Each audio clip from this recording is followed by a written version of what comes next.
So I'm watching like one of these news magazine shows on TV, like 60 Minutes or 2020, whatever. And well, remember that plane crash in the 70s when this Uruguayan soccer team was on this airplane that went down in the Andes and then they had to resort to cannibalism to survive?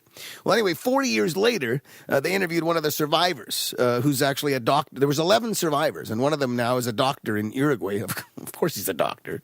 He was 18 at the time. Can you imagine when he got back and it was time to go to college and he did an aptitude test? They said, "Boy, you seem to have quite an aptitude for anatomy. What have you done? Well, I've dabbled in it a little bit. What the what?"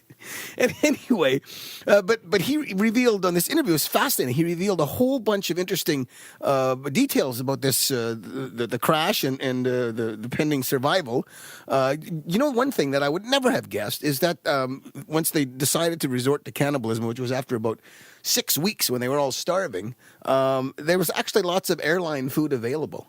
I know, isn't that boy? It must have been terrible. But, it's funny. They say that flying is safer than driving, statistically. The problem, of course, with that is if you're driving from here to Toronto and you run out of gas, then your next question is, where do I get gas? If you're flying from here to Toronto and you run out of gas, your next question is, what part of Bob's ass should I eat first? See, it's way different. But these people waited about 5 weeks. These people that crashed in the Andes, they waited about 5 weeks before they finally decided that, we're going to starve to death and we need to eat we need some sustenance, and so they started to dig in. And I don't know who decides. Like, if it was you, would you wait 5 weeks until you were almost starving? Like, because they knew they weren't going to get rescued. Or would you do, like, for me, because I'm hungry all the time. Like, seriously, I'm hungry right now.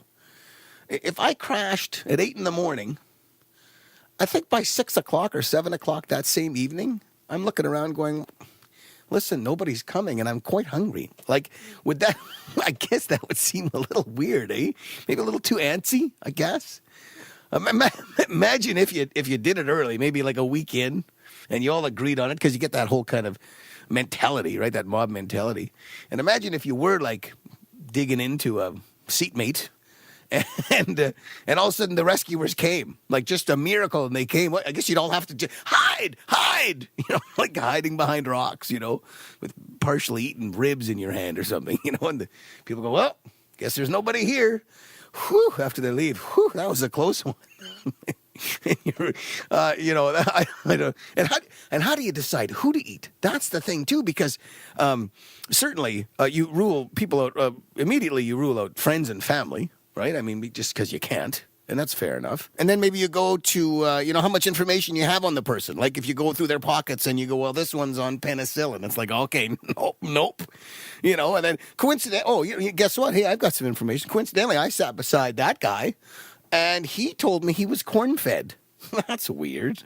So then you might dig in there. But I mean, I don't know. For me now, when I fly over the mountains, I would just wear a name tag. Hello, my name is Rick. Because that way, if it ever got to the point where there were some survivors and I was one of the deceased and they were ready to eat me, they would look and they go, oh, now we know his name is Rick. Shoot, we can't do it. Well, it's like when we grew up on the farm, right? Didn't we all grow up on the farm? And then you have your pet sheep, right? Your parents buy your pet sheep, and we're going to eat them all, right? And then, but then as soon as you name them, well, then you can't, right? So hey, there, your dad says there's sheep number 1, sheep number 2, what?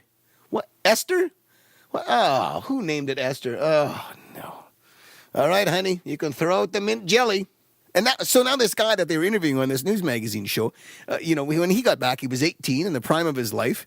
He probably wanted to start dating if he hadn't been already. But I think, if some friends were going to set him up with women, it might be tough because, whenever you get set up with someone, they always want to know, let's say I've got a friend and I go, hey, listen, I got this guy. He's 18, soccer player, fit as a fiddle, going to medical school. Just a great guy. And they go, yeah, okay, what's wrong with him? Nothing, really. No, he's a great guy. What? Oh, yeah, no, there's one thing. Yeah, he ate someone. I know, that's a stickler, eh?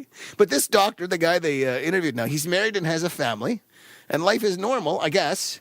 Except, can you imagine, if his wife cooks something that he doesn't like, and she makes him something and he kind of, pushes the plate aside and she goes, really?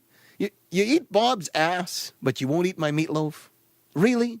Plus, you'd always be known as the dude that ate someone. Like, it wouldn't matter what you did for the rest of your life, right? You know, you want to go golfing with some buddies, and this guy from Uruguay is coming with you. Hey, we're going golfing. We're gonna go with Pedro. You know, the Pedro, he's married to Maria, the good-looking model. You know, they live in the. He's the doctor. No, oh, you'll get it. He's the guy that cured cancer. No way. The dude that ate someone. Oh.